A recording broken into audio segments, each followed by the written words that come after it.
നിയമസഭയിൽ അല്പസമയം മുമ്പ് മുഖ്യമന്ത്രി നടത്തിയ പ്രസംഗം അതിൻ്റെ സംപ്രേഷണം. ഇത് സംബന്ധിച്ച് കണ്ടോൺമെൻറ്റ് പോലീസ് കേസെടുത്തിട്ടുണ്ട്. ഇന്നലെ 6:30 150ഓളം പേർ സെക്രട്ടേറിയറ്റ് മെയിൻ ഗേറ്റ് ഭാഗത്തെത്തി വാഹന ഗതാഗതവും കാൽനട യാത്രക്കാരുടെ സ്വാതന്ത്ര്യവും തടഞ്ഞ് പ്രകോപനം സൃഷ്ടിച്ചു. അവർ നടത്തിയ കല്ലേറിൽ ഡ്യൂട്ടിയിലുണ്ടായിരുന്ന വിമൽകുമാറിന് പരിക്കുപറ്റി. 6 സമരക്കാർക്കും പരിക്കുപറ്റി. സമരക്കാരെ പോലീസ് പിരിച്ചുവിട്ടു. ഇത് സംബന്ധിച്ച് കണ്ടോൺമെൻറ്റ് പോലീസ് കേസ് രജിസ്റ്റർ ചെയ്തിട്ടുണ്ട്. കൊല്ലം കരുനാഗപ്പള്ളിയിൽ രാവിലെ 11 മണിയോടെ 50ഓളം പ്രകടനക്കാർ വാഹന ഗതാഗതം തടസ്സപ്പെടുത്തി. ടൂറിസം വകുപ്പിൻ്റെ 2 കാറുകൾക്ക് കേടുവരുത്തി.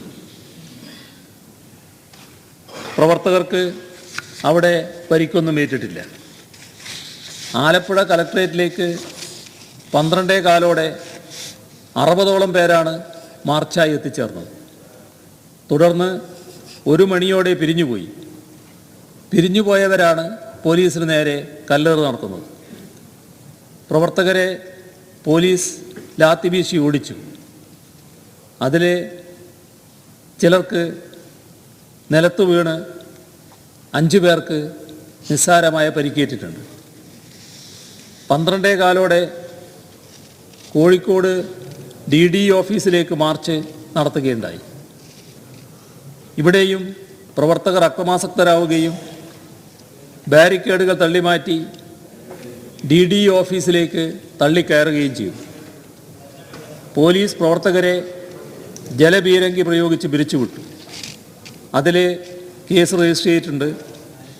15 പേരെ അറസ്റ്റ് ചെയ്ത് ജാമ്യത്തിൽ വിട്ടിട്ടുണ്ട്. ആർക്കും പരിക്കില്ല. പാലക്കാട് 11:30 കലക്ട്രേറ്റിലേക്ക് നടത്തിയ മാർച്ച് അക്രമാസക്തമായി. പോലീസ് ബാരിക്കേഡ് മറിച്ചിടാൻ ശ്രമിക്കുകയും കയ്യിലുണ്ടായിരുന്ന വടികൊണ്ട് പോലീസിനെ ആക്രമിക്കുകയും ചെയ്തു. സംഭവത്തിൽ പോലീസ് ഓഫീസറായ അബൂ താഹിറിന് പരിക്കുപറ്റി. പാലക്കാട് ജില്ലാ ആശുപത്രിയിൽ ചികിത്സ തേടുകയാണ്. ഇക്കാര്യത്തിൽ പാലക്കാട് ടൗൺ പോലീസ് സ്റ്റേഷനിൽ കേസ് രജിസ്റ്റർ ചെയ്തിട്ടുണ്ട്. യൂത്ത് കോൺഗ്രസ് പ്രവർത്തകർക്ക് ആർക്കും അവിടെ പരിക്കില്ല. സ്വാശ്രയ മെഡിക്കൽ കോളേജുമായി ബന്ധപ്പെട്ട പ്രശ്നങ്ങൾ ഇന്നലെ നാം വിശദമായി ചർച്ച ചെയ്തതാണ്. മെഡിക്കൽ പ്രവേശനത്തിൻ്റെ കാര്യത്തിൽ ഇവിടെ ബഹുമാന്യനായ അംഗം പ്രസ്താവിച്ച കാര്യമല്ല സംഭവിച്ചിരിക്കുന്നത്. ആകെയുള്ള 23 സ്വാശ്രയ കോളേജുകളിൽ 20 എണ്ണം ഇതിനകം തന്നെ സർക്കാരുമായി ധാരണയായി കഴിഞ്ഞിട്ടുണ്ട്. ചിലപ്പോൾ ഒരു മെഡിക്കൽ കോളേജ് കൂടി ധാരണയാകാൻ ഇടയുമുണ്ട്. ഇതിൻ്റെ ഫലമായി 1150 സീറ്റുകളിൽ മെറിറ്റിൽ നിന്ന് പ്രവേശനം ലഭിക്കും. അലോട്ട്മെൻറ്റ് അന്തിമഘട്ടത്തിലെത്തി നിൽക്കുകയാണ്. ഈ ഘട്ടത്തിൽ അഡ്മിഷൻ സമയബന്ധിതമായി പൂർത്തിയാക്കാൻ കഴിയേണ്ടതായിട്ടുണ്ട്. ഇതുമായി ബന്ധപ്പെട്ട പ്രശ്നങ്ങൾ ഇന്നലെ വിശദമായി സംസാരിച്ചതുകൊണ്ട് കൂടുതൽ കാര്യങ്ങളിലേക്ക് ഞാനിപ്പോൾ കടക്കുന്നില്ല. കഴിഞ്ഞ സെപ്റ്റംബർ 20 മുതലാണ് യൂത്ത് കോൺഗ്രസ് സമരം ആരംഭിച്ചത്. ഈ സമരം 24 മുതലാണ് അക്രമ സ്വഭാവമുള്ളതായി മാറുന്നത്. ഉദ്ദേശം പ്രകോപനമുണ്ടാക്കുക എന്നത് തന്നെയാണ്. ഇവിടെ മന്ത്രിമാരെ യാത്രാമധ്യേ തടയാനുള്ള ശ്രമങ്ങൾ ഉണ്ടായിട്ടുണ്ട്. മുഖ്യമന്ത്രിയെ കരിങ്കൊടി കാണിച്ചത് അങ്ങ് പരാമർശിക്കുകയുണ്ടായല്ലോ. അതെനിക്ക് വളരെ വിചിത്രമായിട്ടാണ് തോന്നിയത്. കാരണം യൂത്ത് കോൺഗ്രസ് വളരെ മോശമൊന്നുമല്ലാത്തൊരു സംഘടനയാണല്ലോ.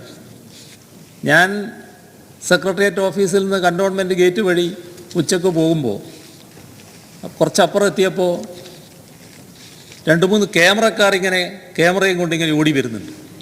അപ്പം ഞാനിങ്ങനെ ആലോചിച്ച് ഇതെന്താ ഇവരിങ്ങനെ ഓടുന്നത്.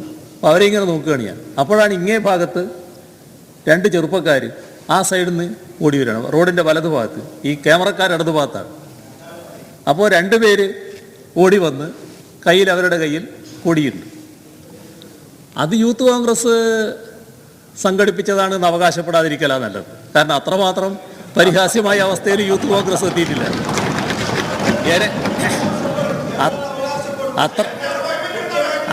അത്രമാത്രം പരിഹാസ്യമായ അത്രമാത്രം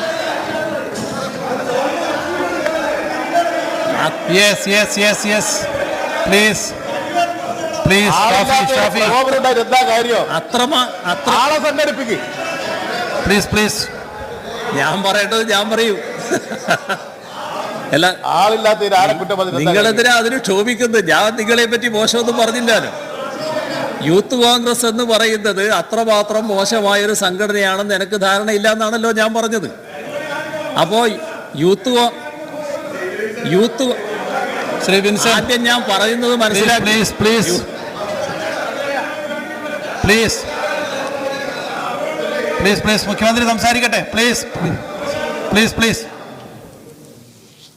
യൂത്ത് കോൺഗ്രസ് നമ്മുടെ സംസ്ഥാനത്ത് മോശമല്ലാത്തൊരു യുവജന സംഘടനയാണെന്നാണ് ഞാൻ ധരിച്ചിട്ടുള്ളത്. ആ സംഘടന 2 ആളുകളെന്ന നിലക്കല്ല ഒരു കരിങ്കൊടി പ്രകടനത്തിന് തയ്യാറാവുക. ഞാൻ വ്യക്തമായി ധരിക്കുന്നത് ഇതേതോ ചാനലുകാർ വാടകയ്ക്കെടുത്തവരാണ്. ആ ചാനൽ അതിനൊന്നും ചൂടായിട്ട് കാര്യമില്ല. അതിനൊന്നും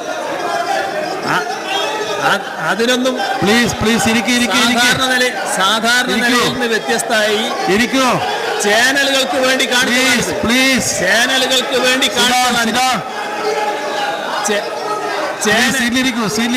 ഏതോ ചാനലുകാര് കാണിച്ച കാര്യമാണിത്. ശ്രീ ഷാഫി, ഏതോ ചാനലുകാർക്ക് വേണ്ടി എല്ലാവരും നിശബ്ദരായിരിക്കായിരുന്നു. അത് യൂത്ത് കോൺഗ്രസ് ആണെന്ന് കാണണ്ട. ശ്രീ ഷാഫി, എന്താ വേണ്ടത്? അത് വേറെ പറയാനുള്ളത്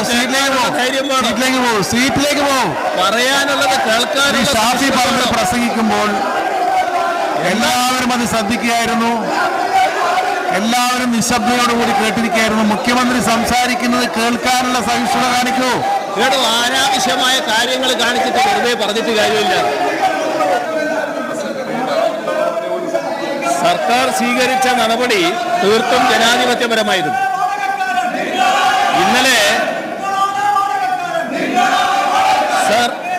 ഇന്നലെ സഭയിൽ നടന്ന കാര്യങ്ങൾ അതിൻ്റെ ഭാഗമായിട്ട് തന്നെ ആരോഗ്യവകുപ്പ് മന്ത്രി ഇവരുമായി ചർച്ച നടത്തിയതാണ്. ഇന്ന് എന്താണ് കാണിച്ചത്? ഇവിടെ കാര്യങ്ങൾ ഒരു തരത്തിലും സംസാരിക്കാൻ തയ്യാറല്ല, കേൾക്കാൻ തയ്യാറല്ല. എന്താണ് അവസ്ഥ? കാരണം അങ്ങോട്ട് പറയുന്നത് കേൾക്കാനുള്ള സഹിഷ്ണുതയില്ല. അതിൻ്റെ ഭാഗമായിട്ടാണ് ഇത്തരം പ്രശ്നങ്ങൾ വരുന്നത്. ഈ നിലക്ക് കാര്യങ്ങൾ ഉയർന്നു വന്നിരിക്കുന്നത്. ഇവിടെ പരിയാരം മെഡിക്കൽ കോളേജിന്റെ പ്രശ്നം പറഞ്ഞു.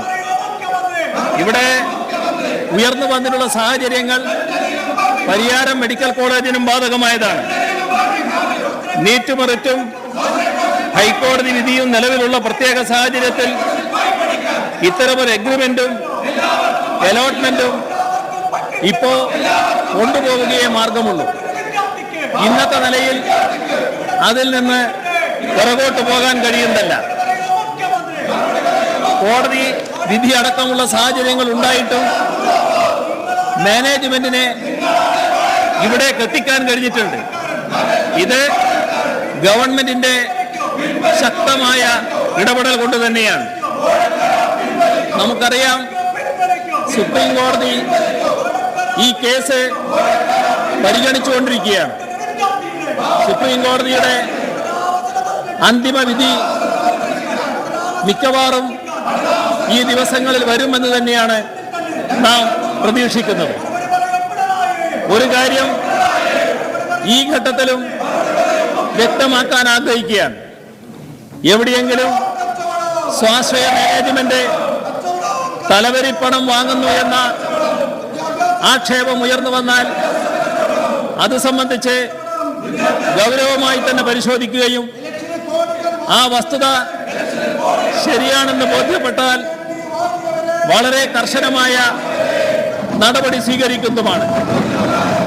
ഇക്കാര്യത്തിൽ മുൻകാലങ്ങളിൽ നിന്ന് വ്യത്യസ്തമായി ജെയിംസ് കമ്മിറ്റിക്ക് ശക്തമായ പിന്തുണയായിരിക്കും സർക്കാർ നൽകുന്നത്.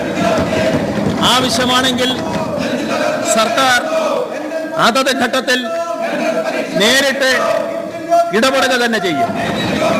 സാർ, ഇത് വിദ്യാർത്ഥികളെയും രക്ഷാകർത്താക്കളെയും കേരളത്തിന്റെ പൊതുസമൂഹത്തെയും കണ്ടുകൊണ്ട് സർക്കാർ സ്വീകരിച്ചുള്ള നിലപാടാണ്. ഈ നിലപാട് നമ്മുടെ നാടിന്റെ വിദ്യാഭ്യാസ ഭാവിക്ക് ഏറ്റവും ഉതകുന്ന ഒന്നായിരിക്കും. അതുകൊണ്ട് തന്നെ ഒരു സംശയവും വേണ്ട. ക്രൂരമായ സംഭവങ്ങൾ നേരിട്ടിട്ടുണ്ട്. എന്റെ പിന്നിലിരിക്കുന്ന ധാരാളം ചെറുപ്പക്കാരെ അത്തരത്തിലുള്ള നിരവധി ആക്രമണങ്ങൾക്ക് വിധേയരായി ചുടുനിണമൊഴുക്കിയവരാണ്. സർ, അവരാരും മഷിക്കുപ്പിയിലെ ചുവന്ന മഷിയായിരുന്നില്ല ദേഹത്ത് കണ്ടത്. അവരവരുടെ ചുടുനിണമായിരുന്നു.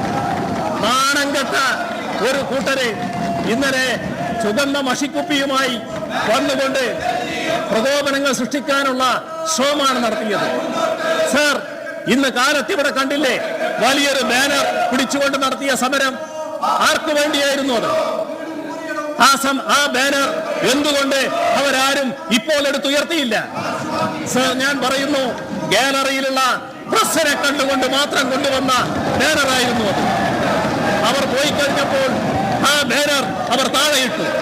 പിന്നെ അത് എടുത്തു പൊക്കാനുള്ള ശേഷി അവരുടെ കൈക്കുണ്ടായില്ല. ഇതാണോ സർ സമരമുറ? ഇതാണോ സർ സാധാരണ രീതിയിൽ കാണിക്കേണ്ടത്?